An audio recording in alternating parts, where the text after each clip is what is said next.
그래서 십자가 그 사랑이 내 생명이 되었다라고 하는 귀한 고백의 찬양을 하나님 앞에 드렸습니다. 자, 지난주가 우리 부활주일이었는데 굉장히 시간이 좀 많이 지난 것 같지 않습니까? 예. 부활 주간에 우리가 참 많은 은혜를 누리고요. 그리고 한 주간 통과하면서 또 교회 안에는 또 여러 가지 일들이 있었습니다. 그 중에도 또 우리가 매월 한 달에 한 번 어르신들을 음식을 해서 이렇게 섬깁니다.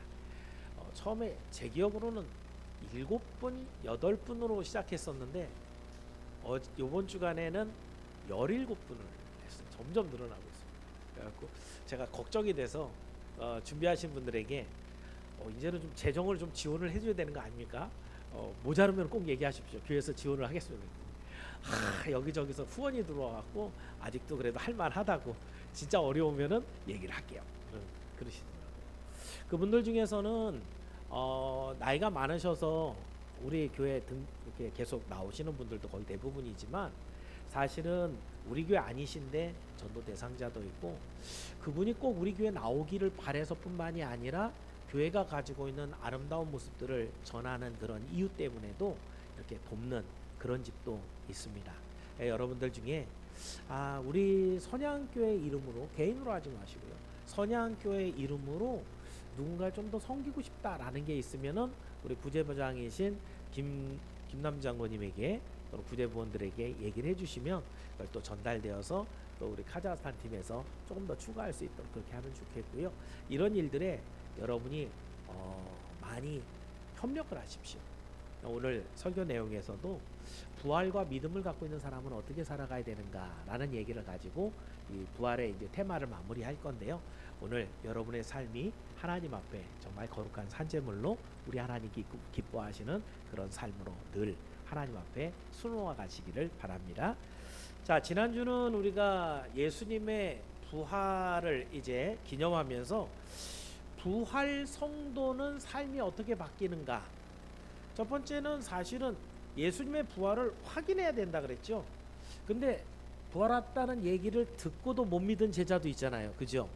그래서 우리가 성경을 통해 확인할 수 있는 건 뭐냐면, 예수 부활이라고 하는 믿을 수 없는 사실을 어떻게 확인하게 되는가, 어떻게 확신하게 되는가는 성경이 뭐라고 했냐면, 오직 하나님의 말씀을 통해서 그 부활은 더 확신해질 수가 있다. 굉장히 여러분이 생각을 좀 많이 해봐야 되는 그런 말입니다.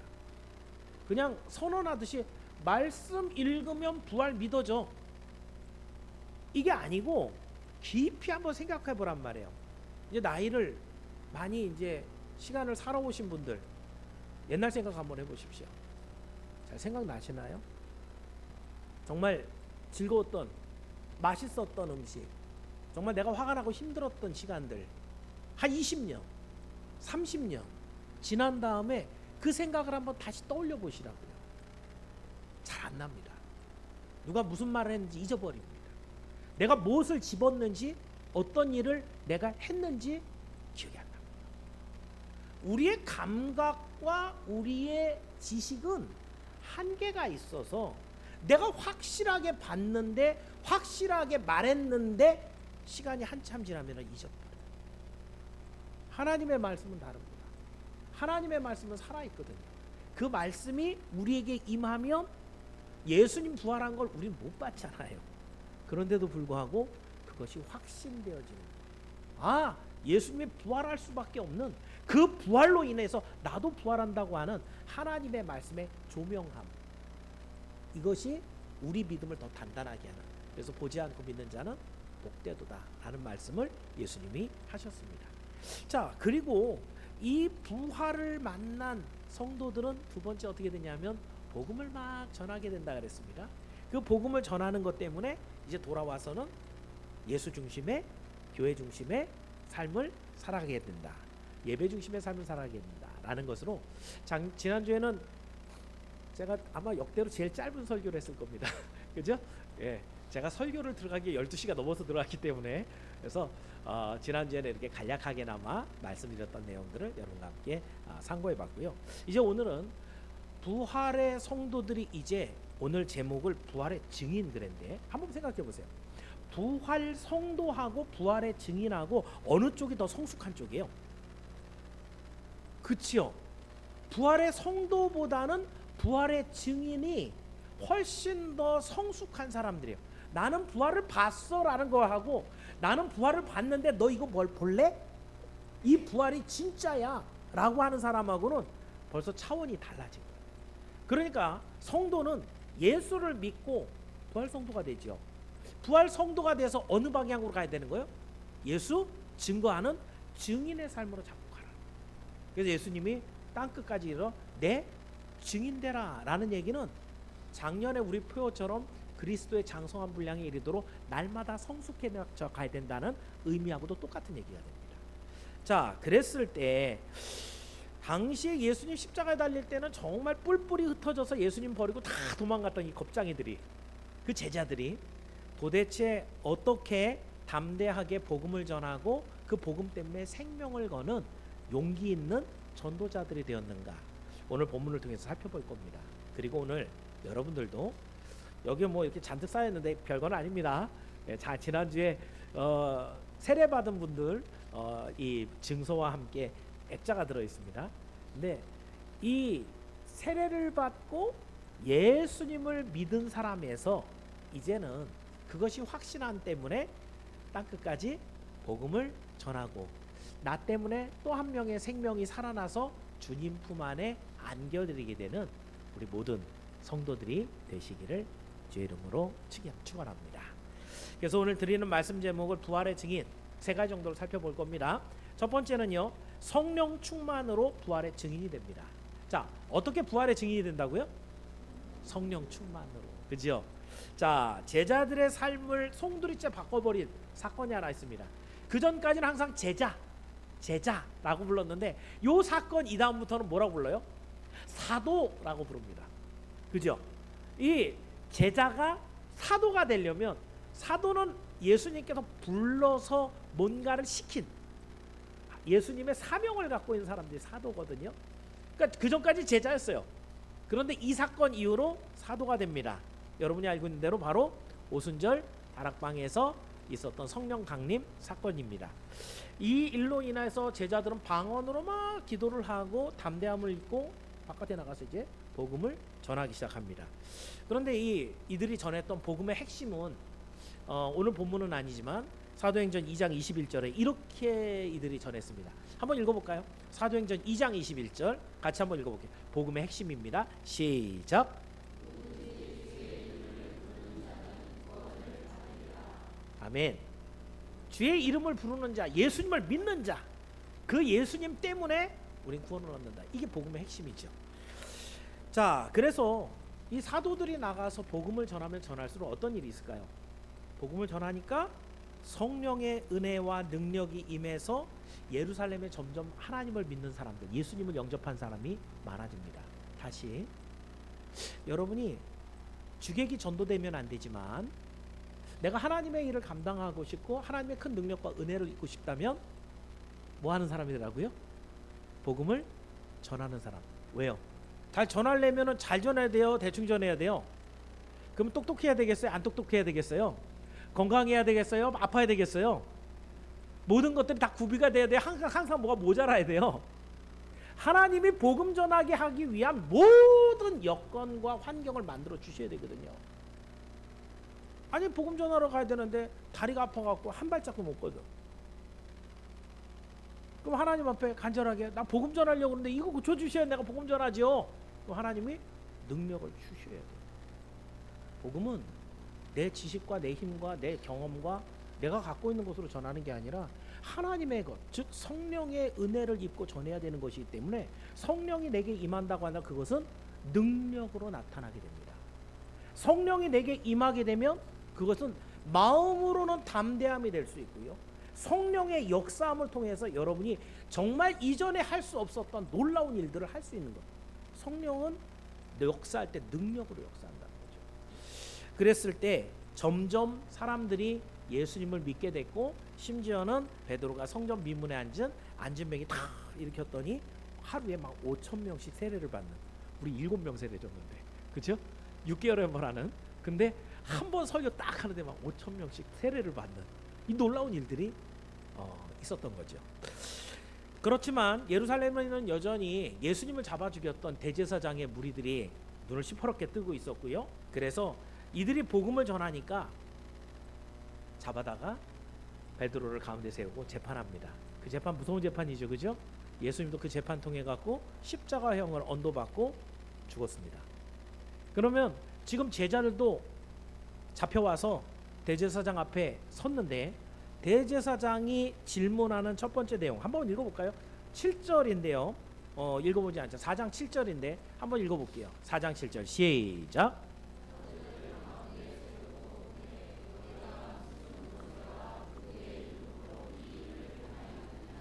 자, 무슨 권세와 누구의 이름으로 이 일을 행하였느냐 했을 때 문제는 뭐예요?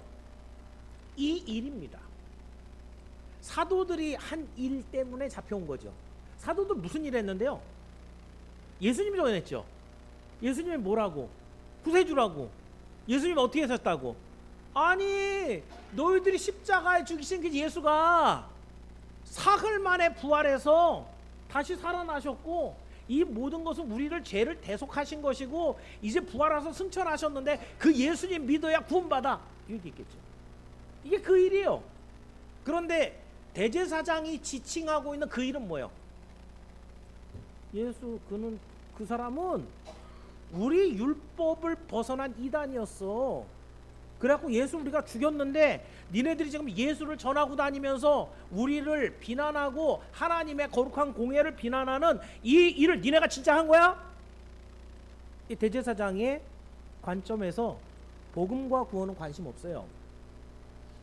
자기들의 지위와 자기들이 가지고 있는 여러 가지 문제들에 갖고 있는 것에 대한 여러 가지 책임을 물어오고 있는 제자들이 잘못했다라는 걸 드러내서 예수님하고 똑같이 십자가에 달아 죽이고 싶은 그런 마음으로 지금 이 일을 누구의 권세와 누가 시켜갖고 하는 거야? 라고 물어보고 있습니다. 근데 베드로가 이걸 받아요. 받아갖고 대답할 때 베드로는 이 일을 어떻게 받아요? 예수님이 메시아다 라고 하는 것이 딱 나와야 되는데 이건 변증이 좀 더 필요하고 팩트를 갖고 먼저 얘기하는 거예요. 무슨 일이 있었느냐 하면 이 일, 니네가 말하는 대로 성전 미문에 앉아있는 안진뱅이가 일어난 일 얘기하는 거야? 내가 지금 한 여러 가지 일, 복음을 전하고 사람들에게 가르치고 병을 낫게 하고 귀신을 내쫓고 특히 성전 미문에 앉아있는 이 안진뱅이를 일으켜서 이걸 보고 5천 명이 세례를 받았는데 이 일을 얘기하는 거야. 이 착한 일을 얘기하는 거야. 이 일은 바로 이 육신을 못 썼던 사람의 구원이 일어난 일인데 진짜 구원이라는 건 육신을 일으키는 것만이 아니라 진짜 구원은 이렇게 얻는 거야 라고 하면서 하는 얘기가 몇 절입니까? 12절. 예, 죄송합니다. 본문 12절 한번 읽어볼게요. 자, 베드로가 이렇게 하나님의 구원을 얘기합니다. 같이 읽습니다. 시작.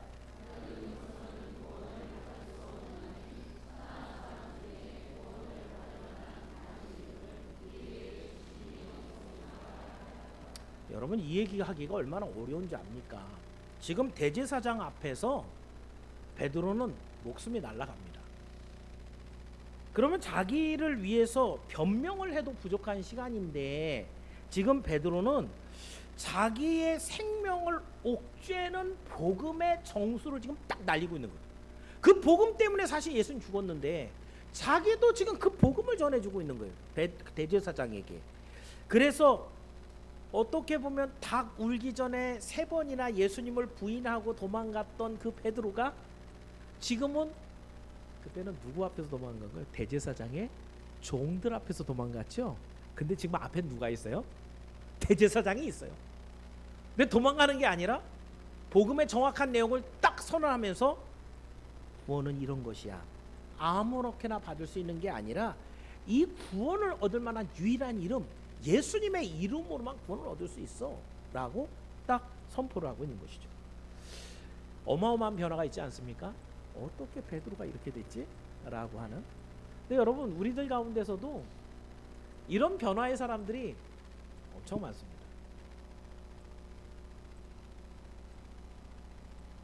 예수를 믿는다는 건 변화를 경험했다는 것입니다. 이전에 내가 살아갔던 삶과 내 모습이 완전히 바뀌어버려요. 베드로가 어떻게 바뀌었는지 여러분이 아시는 것처럼 그렇게 자기 생명을 위해서 그 여자 계집종 앞에서 나는 그 사람을 모른다라고 욕하고 저주하고 도망갔던 베드로가 이제는 대제사장 앞에서 예수님을 증언하고 있는 모습으로 바뀌어요. 여기서 우리는 어떻게 예수의 증인이 될 수 있는가? 여러분이 하려고 그러면 도무지 안 됩니다. 그죠? 어떻게 해야지 예수 증인으로 바뀌는 거예요? 그 모티브가 뭡니까? 바뀐 사건의 핵심이 뭐예요?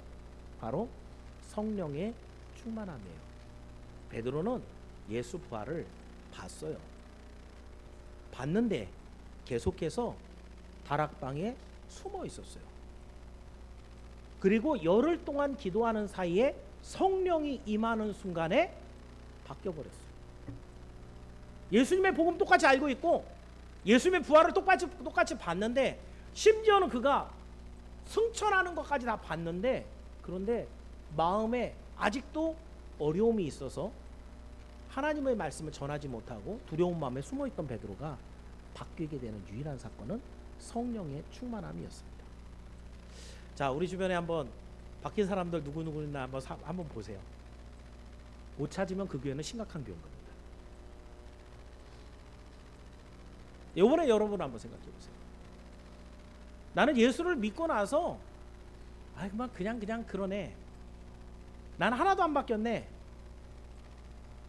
무슨 증거예요? 성령 충만하지 못한 증거입니다.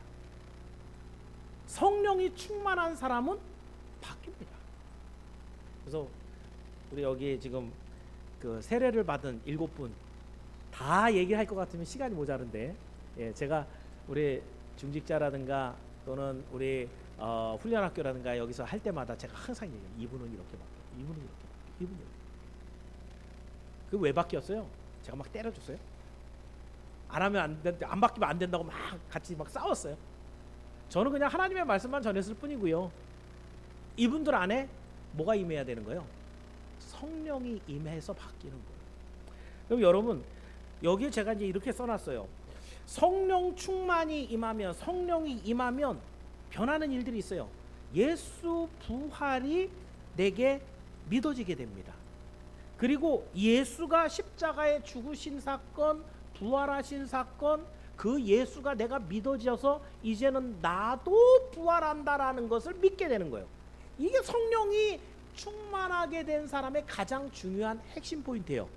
그럼 내가 부활하는 게 확신되니까 어떻게 돼요? 그 부활을 주신 예수님께 감사가 넘칩니다. 어떻게 하든지 하나님 앞에 좀 내가 뭘 해서라도 좀 보탬이 되고 싶은 마음이 막 올라와요. 교회 나오는 시간이 길어지는 거죠. 자주 나오게 됩니다. 교회 나와서 할 일도 없는데도 가만히 앉아. 이거 제가 할까요? 제가 제일 걱정하는 게 새신자들이 와서 막 설거지 하시는 거 제가 제일 걱정합니다. 더 성령을 더 충만하게 받아야지. 그러다가 혹시라도 상처받으면 안 되는데. 근데 하고 싶어요. 변화가 된다는 거죠. 왜요? 예수 부활이 믿어지기 때문에. 그 구원이, 그 희생이, 그 십자가 너무너무 감사해서 그게 믿어지니까 내가 가만히 있을 수가 없는 거예요. 나한테 주신 그 은혜가 너무 크기 때문에.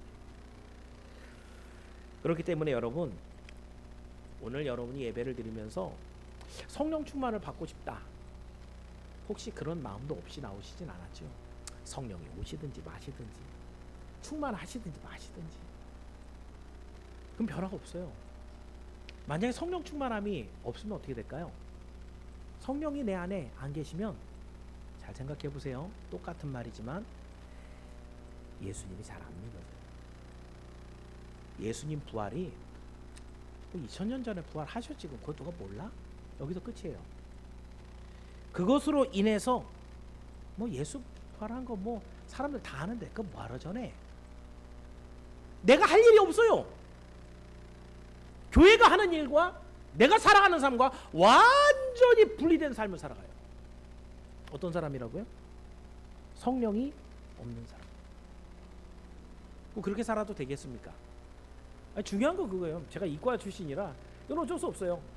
감동을 주어서 감성적으로 내 안에 예수님 계셔. 이거 문과적 표현이에요. 문과적 표현이에요.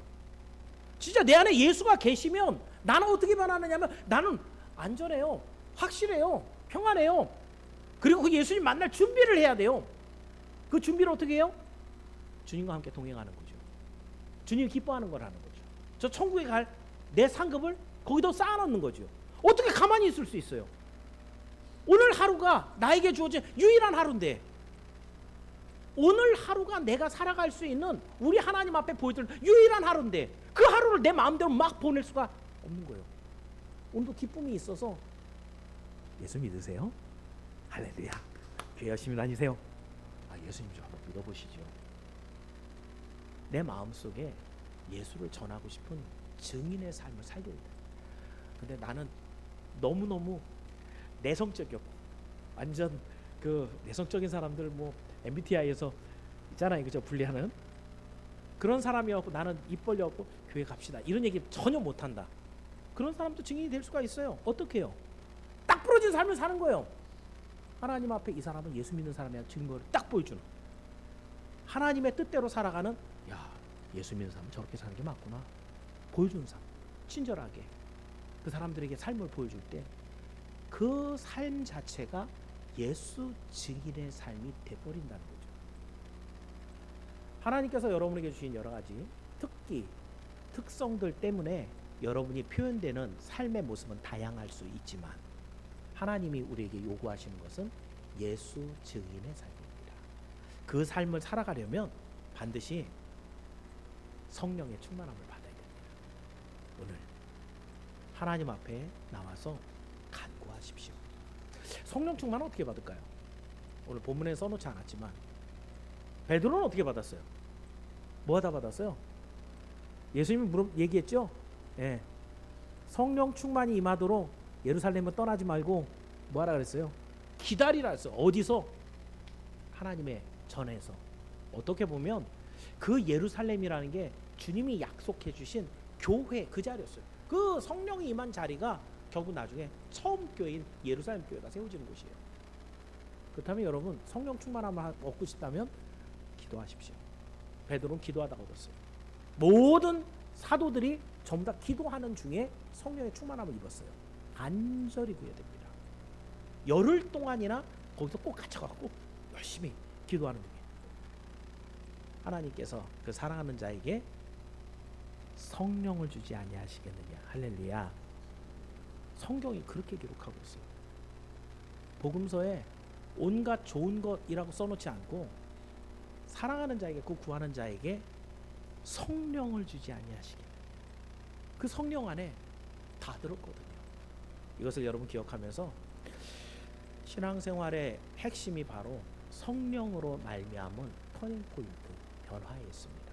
이걸 기억하시고 내가 예수 증인의 삶을 살아가기 원한다면 오늘도 성령의 충만함을 받으시고 그 삶을 살아가기를 주의 이름으로 축원합니다. 자, 두 번째는요. 성령 충만을 입은 다음에는 막 저절로 막 걸어갑니다. 자, 두 번째는 세상이 위협해도 하나님께 순종하게 됩니다. 담대하게 선포하는 이 베드로의 복음을 대제사장과 그 무리들이 듣고 당황합니다. 놀랬지요. 그래서 13절에 지들끼리 얘기하는데 이렇게 얘기합니다. 13절 한번 읽어볼게요. 대제사장들이 얘기합니다. 시작.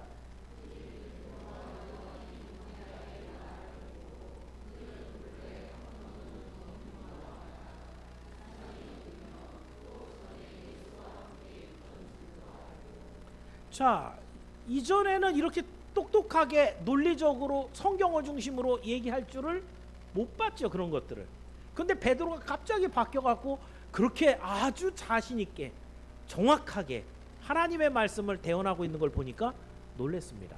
그래서 이거 보통 사람이었는데 얘네들 보통 그냥 이 하류 이런 인생이었는데 어떻게 이렇게 됐어? 라고 놀랐는데 그 다음에 또 14절에 또 한 가지 명백한 증거가 있죠. 같이 읽습니다. 14절 시작.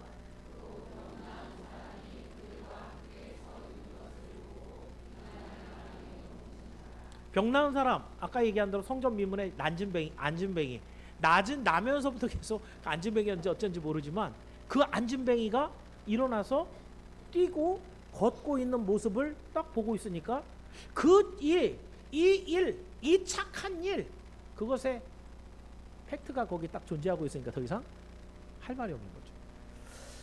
그런데도 불구하고 이제 베드로를 야단쳐서 내쫓고자 18절에 이렇게 얘기합니다. 18절 읽어봅니다. 시작.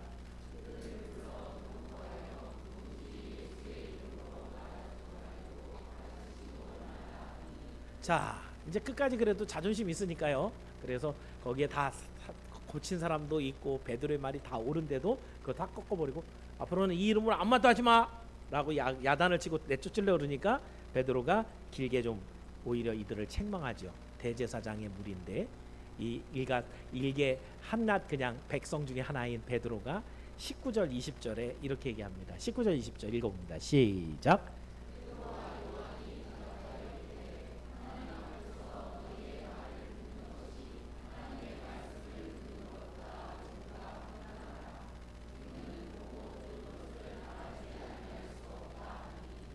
이 말도 확실하죠, 그죠? 아마 이 베드로가 한 책망은 대제사장들 무리의 마음도 아주 깊숙하게 푹 찔렀을 거예요. 거기에 그냥 그나마 양심이 있고 지혜로운 사람이 있었다면, 아, 지금 베드로가 하는 말이 하나님의 말씀이로구나, 이거를 깨달았었어야 되는 겁니다. 여기 안에 여러분이 생각하는 대로 아무리 높은 사람이 있어도, 정말 전 세계에서 가장 존경을 받는 목사님 있다 하더라도 그 사람이 한 말과 성경에 기록된 하나님의 말씀과 어떤 게 더 권위가 있는 거예요? 근데 우리는 거꾸로 갈 때가 너무 많잖아요. 교단의 총회장이 한마디 하면 다 움직여야 돼요. 그게 맞냐 이거죠. 아무리 높은 사람이 있어도 하나님의 말씀과 비교해보면 하나님의 말씀이 무조건 옳은 거예요. 왜요? 하나님의 말씀은 진리 그 자체이기 때문에. 지금 베드로는 그 얘기하는 거예요. 니들이 지금 나보고 나가서 예수님 증언하지 말라 그러는데 하나님의 말씀은 뭐라 그랬어요?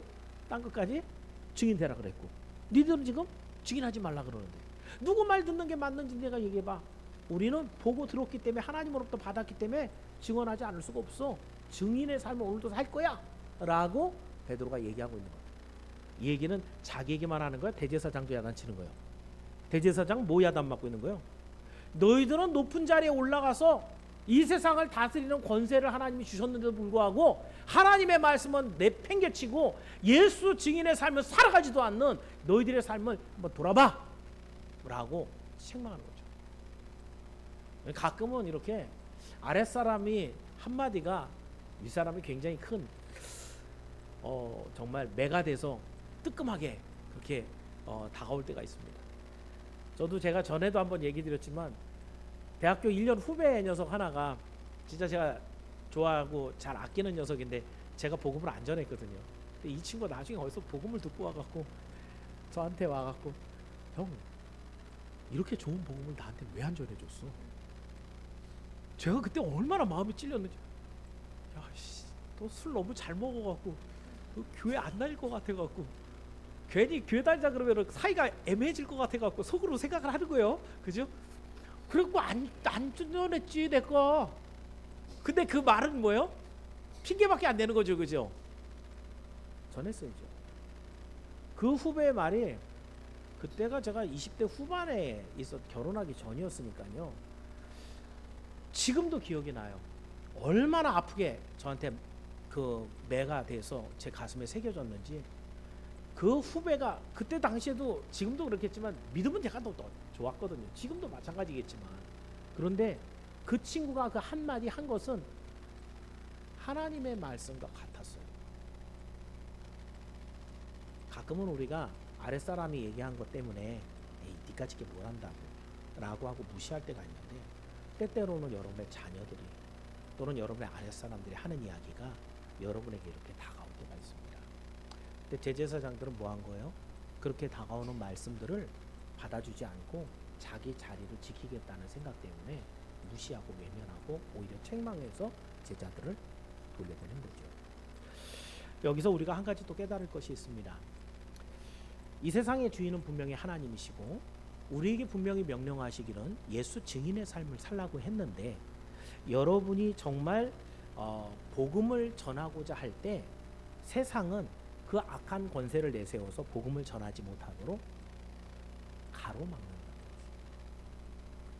세상에 우리 구속사의 역사를 이렇게 쭉 보면 막 교회가 복음을 전하는데 세상이 도와주고 막 이런 경우는 그렇게 없습니다. 지금 처음에 교회 세워질 때뿐만이 아니라 그나마 이제 콘스탄틴 이후에 교회가 이제 합법화돼서 나왔을 때도 그 다음부터는 어떻게 돼요? 온갖 비리와 여러 가지 물욕과 유혹과 이런 걸 해갖고 범벅을 해갖고 이 복음을 얼마나 망가뜨려 갖고 전하게 하는지. 전하게 하는 복음 자체가 부패한 복음을 전하게 하고 자기 자리 차지하게 하는 복음을 전하고 이렇게 하는 세상 역사는 지금까지 단 한 번도 정말 복음을 전하는 일에 온전한 복음을 전하는 일에 우호적인 그런 때가 없었습니다. 그렇다고 한다면 여러분 그렇게 우리가 때를 얻지 못했다고 해서 복음을 전하지 말아야 되는가? 조금 더 기다려봐야 되는가? 성경은 그렇지 않다고 말합니다. 너는 때를 얻든지 못 얻든지 복음을 전하라 라고 말씀하고 있기 때문입니다. 그렇다고 한다면 결론적으로 여러분 이거는 제가 이제 정리해서 말씀드리는 겁니다. 그 시대는 우리가 만나고 있는 이 시대는 하나님으로부터 위임받은 증인의 시대입니다.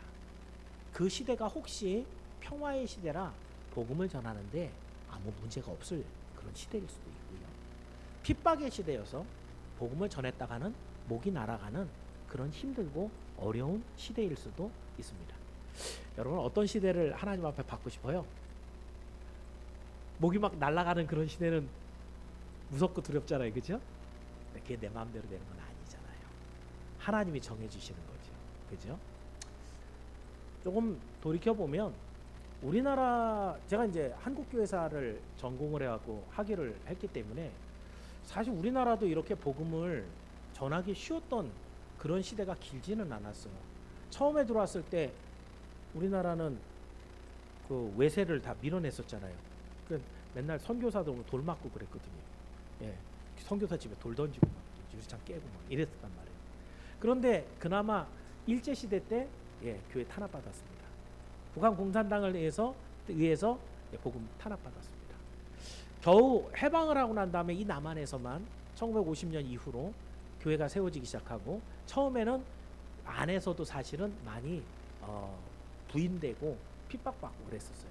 그나마 교회가 왕성하게 일어나면 70년, 80년대 그리고 안정적으로 90년, 2000년대를 실어가면서 이제 그때부터 2000년대부터 교회는 쇠락의 길을 갑니다. 겨우 30년 동안 부흥의 역사를 가지고 난 다음에 2000년대부터 쇠락의 길을 걸어가고 지금은 반토막이 났어요. 지금은 코로나 시대를 여러분이 통과하면서 어땠어요? 아, 예배당 국가에서 못 가게 하는 수가 있구나. 체험해 봤잖아요. 그죠? 이게 헌법에서도 지정해주고 있는 것인데 이 방역이라고 하는 것 때문에 우리가 하나님 앞에 나아가는 생명을 걸어야 되는 예배를 못하게 하는 경험을 여러분이 합니다. 이제는 이것이 국가적인 권세가 아니라 사람들에게 이제 퍼진 가치가 되어서 예수쟁이들 하는 짓이 늘 병이나 퍼뜨리고 사람들 사기나 치고 등이나 쳐먹는 예수쟁이들은 이 세상에 제가 이 얘기는 답글들 보고 하는 얘기예요. 싹 다 몰아갖고 다 쳐 죽여야 된다. 이런 답글들 얼마나 많은지 모릅니다. 이 사회의 분위기가 지금 점점 핍박의 시대로 가고 있어요. 그럼 여러분이 지금 성경을 통해 가 그냥 예수 믿었으니까 천국이에요. 여러분 복 많이 받으세요. 여러분 평안하세요. 아니 그런 상황이 와야지 그런 얘기를 하죠.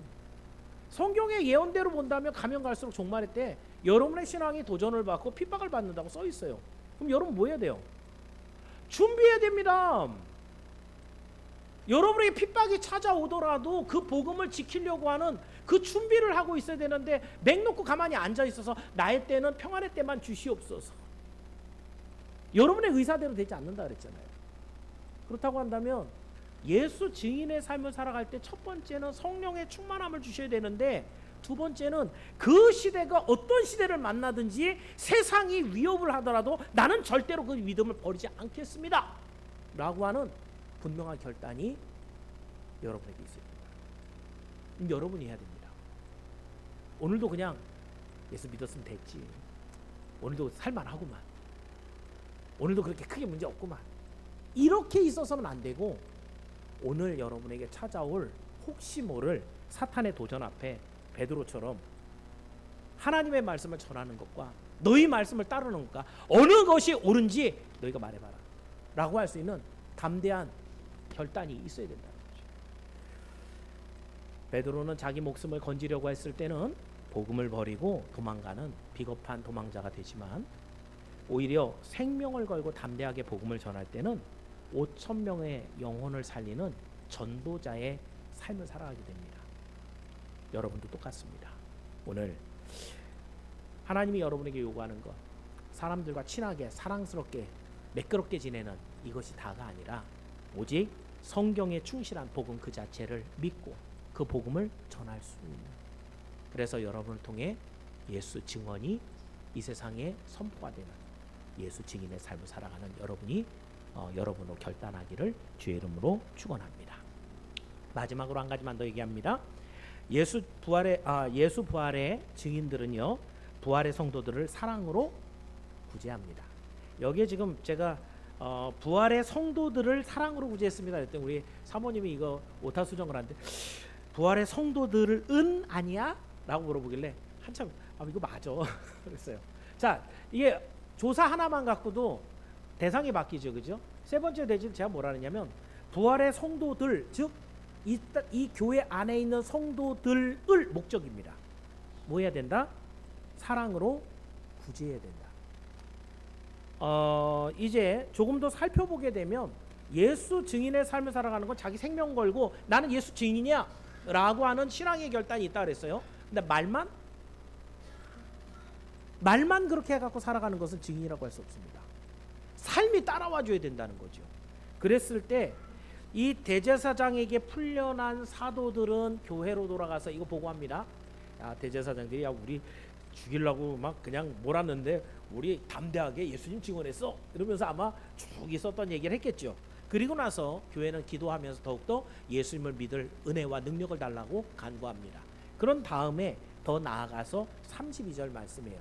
오늘 읽진 않았지만 넘어가 32절 말씀 읽어봅니다. 같이 읽습니다. 시작.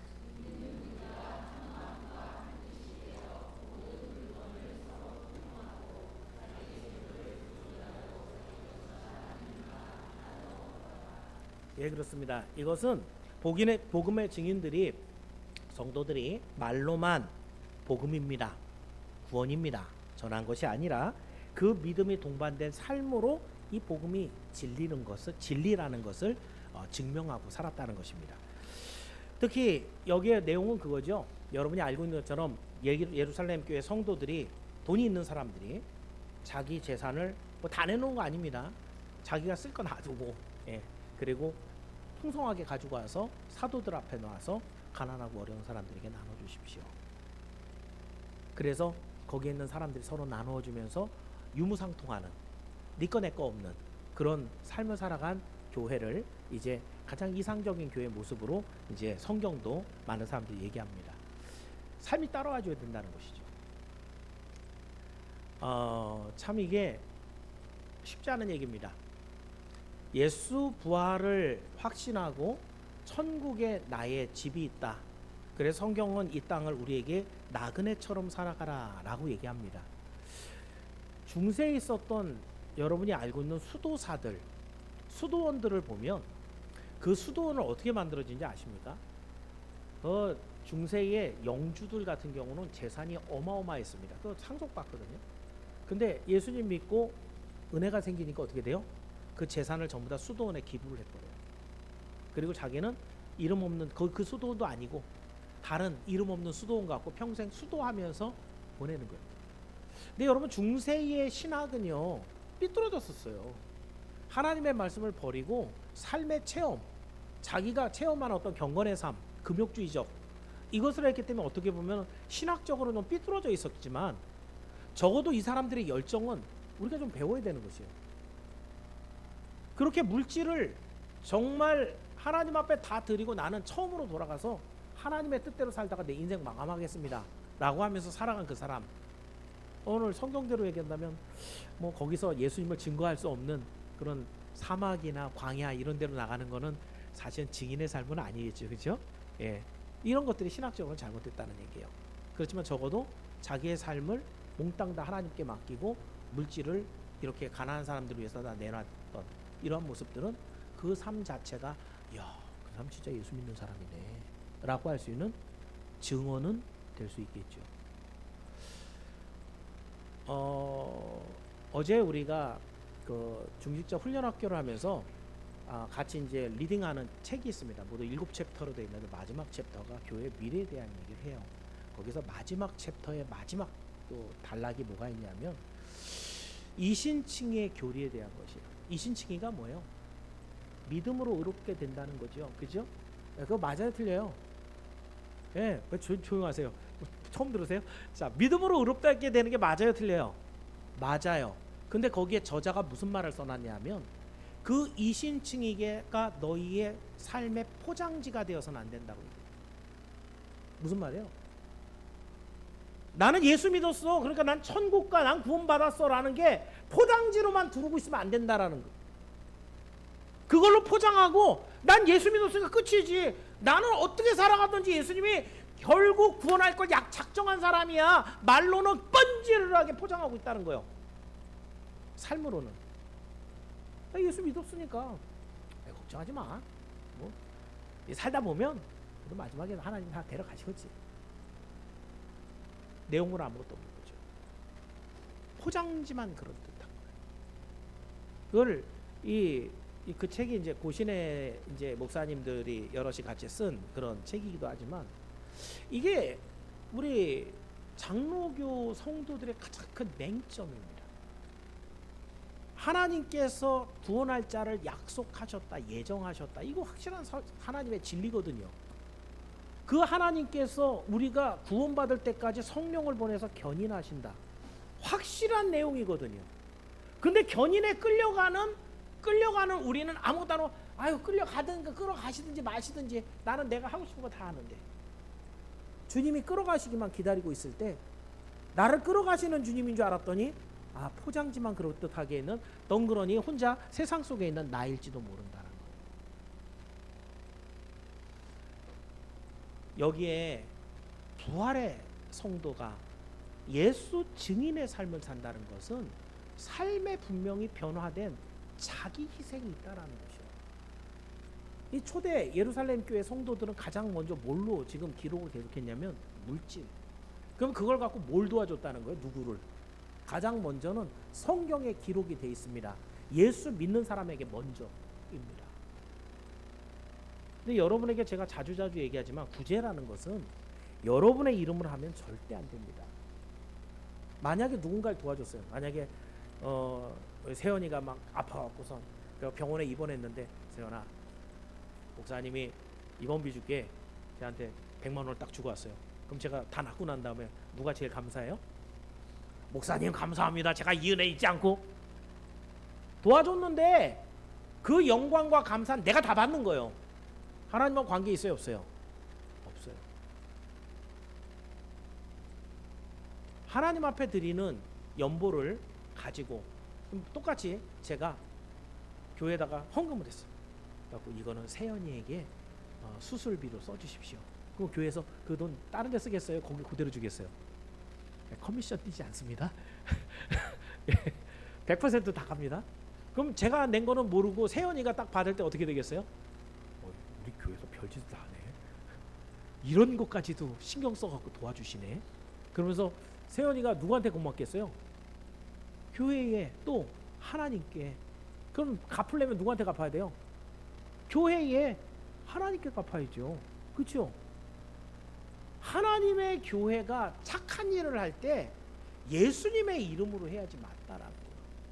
근데 난 알아서 사람들 어렵고 힘든 사람들 잘 도와. 누구 이름 나는 거요? 정신 차려야 되는 거예요. 자기 이름 나는 건 아무것도 하나님하고 관계가 없단 말이에요. 교회가 우리가 구제장학위원회가 있지만 진짜 정직하게 하나님의 돈을 사용할 수 있어야 돼요. 자기 주머니에 들어가면 안 돼요. 정직하게 그 목적대로 하나님의 뜻대로 사용될 때 거기엔 반드시 하나님의 영광이 들어가요. 한 영혼이 거기서 살아난다는 거죠. 그래서 이 초대교회 사람들이 결국은 이렇게 열심히 가난하고 어려운 사람 도왔더니 사람들이 그게 좋아했겠죠. 근데 다들 교회로 오진 않았어요. 왜냐하면 교회에 핍박이 있었거든요. 교회 다니면 어려움도 있고 핍박도 당하니까 저 사람들 살아가는 게 참 멋있게 변해서 사람 저렇게 살아야 되는데 라고 생각은 하지만 교회는 못 다니는. 그랬을 때 그 상황을 사도행전 5장 13절에 이렇게 얘기합니다. 자, 5장 13절을 한번 마지막으로 읽어봅니다. 같이 읽습니다. 시작.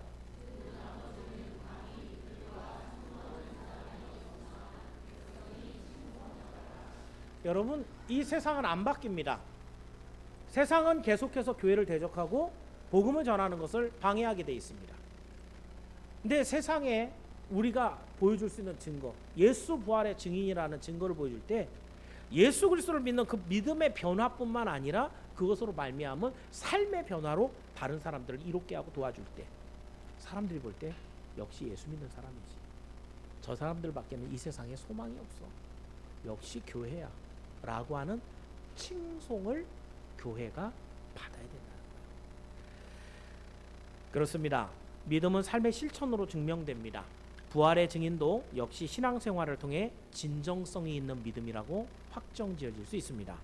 부활을 믿고 소망하는 여러분, 그러므로 여러분 조금 더 하나님 앞에 정말 쓰임을 받는 그런 삶을 결단하길 바랍니다. 개인적으로는 예배를 조금 더 드리려고, 수고와 희생을 쏟아부으려고, 이 교회를 위해 섬기는 일에 조금 더 마음을 써보십시오. 교회를 돌아보면서 내가 할 일이 뭐가 없을까? 두 번째는 그 교회가 무슨 일을 하는가 한번 돌아보십시오. 조금 있으면 제가 유럽을 가는데 첫 그 장소가 영국이에요. 영국에서 이제 그 다음부터는 쭉 위로 올라가서 이렇게 돌아갔었는데, 우리 영국에 있는 이봉만 선교사가 브리스톨에서 런던까지 시간은 1시간 반 정도 걸린다 그러더라고요. 그런데 그 첫날 이제 호텔에 오라 그래갖고 제가 뭔가 이제 물품 같은 거 이렇게 준다 그랬어요. 이 친구가, 제가 개척교에서 그 친구 파송을 했기 때문에 한 번도 영국 가기가 쉬워요, 어려워요? 그러니까 한 번도 못 가봤어요. 교회에서 영국에 단 한 번도 가서 선교지 확인을 하거나 이걸 해본 적이 없어요. 지금 보낸 지 7년 됐는데. 근데 제가 지금 처음 가보는 거예요. 그러면서 그 친구를 만나는데, 그러니까 본인 입장에서 한 번도 누구한테 받아본 적이 없어요. 그러니까 좀 얘기 좀 해, 뭘 좀 줄까 그랬더니 2주 동안 끙끙끙끙거리면서 아무것도 얘기를 안 해요. 결국 지난 주 중에 제가 막, 야, 이번에 이렇게 해갖고 돈도 이렇게 내가 준비했으니까 그러니까 말해. 그럼 조금만 써볼게요. 그래서 했는데 자꾸 늘어나고 있어요. 제가 필요하고, 야, 이것도 필요하지 않냐? 이것도 필요하지 않냐? 중요한 것은 이 내용을 제가 이제, 원래 제가 저걸 준비하면 제일 잘할 겁니다 아마. 왜냐면 이런 거 제가 많이 해봤거든요. 근데 우리 선교부에다 넘겼어요. 재정 이만큼 필요합니다. 재정을 이렇게 마련해 보십시오. 이 품목이 이런 거 있습니다. 이제 열심히 특심이라 어저께 막 가져오셨는데, 지금 영국 같은 경우가 조금 그래요. 이거 지금 뭐 광고를 겸해서 얘기를 하면, 영국은 들어갈 때 특히 육류라든가 치즈라든가 이런 것들은 아예 안 됩니다. 그리고 또 하나는 이 상표가 이렇게 돼 있는 거, 우리 보통 소분한다 그러죠. 지퍼백 같은데 이렇게 들어가니까 뚝 뜯으면 뜯을 수 있는 이런 건 안 되고, 우리 지퍼백 있더라도 한번 찢은 다음에 뜯게 돼 있는 이 상품 다 펴져 있는 요런 거는 들어갈 수 있어요. 근데 이렇게 되는 건 안 되는데, 제가 미리 얘기해 놨더니 열심히 특심이라 이분 저분이 막 갖다 놨어요. 보니까 이만큼 뭐 황태채를 가져왔는데, 그렇게 이제 소분대에서 이렇게 들어있는, 죄송하지만 교회에서 쓰시고요, 이거는 못 가져갈 것 같습니다. 제가 얘기한 지 하루밖에 안 지났는데 막 와 있는 거예요. 우리 성도들이 이렇게 교회가 어떻게 움직이고 있는 거, 관심을 갖고 있는 거 되게 중요한 거예요. 어제 우리 잽스 영어 성경 공부하는데, 그거 준비하는데 정말 많은 분들이 신경 써서 같이 준비하고요. 또 아이들 와서 막 달란트 시장 하는데 막 물건 팔고 아이들 하나하나 이렇게 칭찬해주고 이러는 모습들.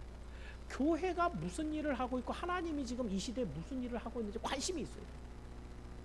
그랬을 때 내가 거기에 같이 쓰임을 받으면서 예수 증인의 삶을 살아갈 수 있는 길이 열린다는 거죠. 오늘도 여러분은 여러분의 주변에 있는 사람들에게 복음을 전할 뿐만 아니라 하나님의 교회가 하나님의 말씀을 세상의 땅끝까지 전하게 하는 일에 같이 조력하는 사람이 되십시오. 그랬을 때 성경이 그저 문자적으로 기록하고는 땅 끝까지 증인돼야지. 어떻게 해요? 내 삶으로. 오늘도 그래서 예수 증인으로 하나님 앞에 인정을 받는 여러분이 모두 되기를 주의 이름으로 축원합니다. 사랑하는 성도 여러분, 오늘은 부활을 믿는 성도가 어떻게 부활의 증인으로 살아가게 되는지를 초대교회를 통해서 살펴봤습니다. 베드로를 비롯한 사도들은 말씀드린 것처럼 자기 생명 때문에 도망갔던 겁쟁이들이었습니다. 그럼에도 불구하고 그 성령이 충만히 임했을 때, 오늘 우리에게도 성령이 충만하게 임하며 오늘 우리는 예수 부활의 증인으로 드디어 살아갈 수 있는 길이 열리는 것이에요. 예수 부활의 증인으로 살아갈 때 반드시 세상은 여러분을 가로막습니다. 핍박이 오고 힘든 일이 있습니다. 이것에도 불구하고 나는 내 믿음, 내 증언을 멈추지 않겠다는 결단이 있어야 예수 증인의 삶을 살아갈 수 있습니다. 예수 증인의 삶의 아주 정확한 모습은 자기를 부인하고 자기를 희생하며 교회 중심의 말씀 중심의 순종하는 삶을 통해 갖고 정말 귀한 하나님의 사람들을 도와주고 그들을 통해 하나님께 영광 올려드리게 하는 이 일을 통해 우리는 예수 증인의 삶을 산다고 말할 수 있다는 것이죠. 그렇다고 한다면 여러분, 오늘 이제 부활의 테마를 마무리하면서 여러분의 삶을 다시 한번 돌아보십시오. 나 오늘 이렇게 살아도 되나? 내 믿음이 정말 믿음인가? 예수님께서 마지막에 나를 만날 때 보고 싶으신 내 마지막 모습은 어떤 모습일까? 한번 여러분 자신을 돌아보시고 아마 각각 부족한 부분들이 있을 겁니다. 내가 말씀을 좀 적게 읽는 것 같다. 예배를 좀 덜 드리는 것 같다. 내가 희생과 헌신이 모자른 것 같다. 누군가 예수님 앞에 돌아오는 한 사람이 있을 때 같이 기뻐하지 못하는 것 같다. 여러 가지가 있을 수 있습니다.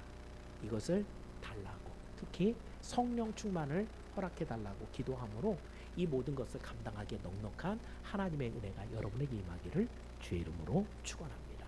기도하겠습니다. 사랑 많으신 아버지 하나님, 감사합니다. 오늘은 우리가 예수 증인의 삶을 살기 위한 여러 가지 내용들을 성경을 통해 상고해 보았습니다. 우리 힘으로는 갈 수가 없는 길인 것이 분명합니다.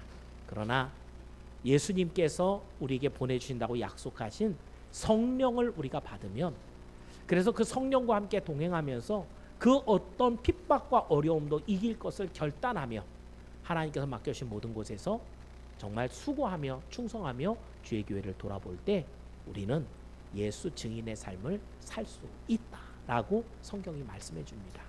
오늘 우리를 불쌍히 여겨 주시옵소서. 부족함을 채워 주시옵소서.